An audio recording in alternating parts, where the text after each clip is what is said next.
Help me, Dr. Lee. There's a handle for you. Pastor Mike, I'm a new believer, and the only one in my family. My parents never mentioned Jesus once my whole life. Yeah, a lot of people are in that situation these days. Does my fiance have to wait for them to bless our marriage before the wedding? No. The short answer is no. It is great for the sake of your family peace. Help me, Dr. Lee. If you, Dr. Lee, have the blessing of your in-laws, that's great, but or your parents. But the reality is, your parents, are operating on a whole different value system than you are as a Christian under the lordship of Christ. So I would say this, and I have to deal with this all the time as a pastor and dealing with issues like solemnizing marriage covenants, and I would tell you that I would have no problem standing up before a congregation, solemnizing a relationship where there was a set of parents that never signed off on it, that never got on board.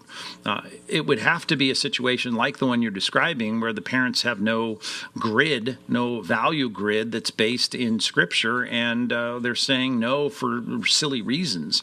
What I would want for you, though, Lee, if I can call you that, is that you would have some people that are like parents, some godly older people that could look at your relationship and could give it a thumbs up, the kind of thumbs up that would say, yeah, I think your fiancé is just the right kind of person here. And I think this is going to be a good marriage. There's victory in the abundance of counselors. Be sure you get the counsel, the input, and it'd be nice to get the thumbs up from outsiders, not just two people that are romantically in love, and that will help a great deal. You want to be obedient as possible. I get that.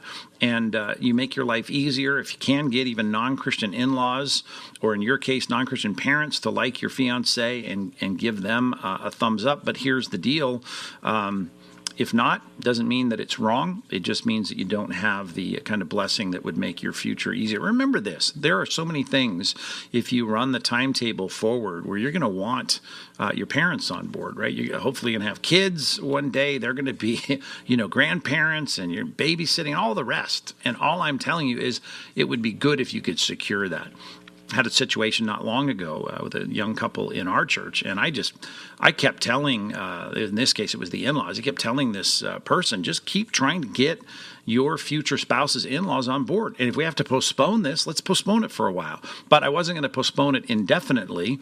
I wasn't going to advise that he postpone it indefinitely, because you may not ever get that. And I can't say no to what is right before me as something allowable by God. God calls in 1 Corinthians 7 a blessing from God. I'm not going to wait on that until some non-Christians, even if I'm related to them genetically, to give me a thumbs up.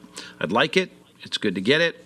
If you can't get it, make sure there's others that will give you that are godly and wise and move forward.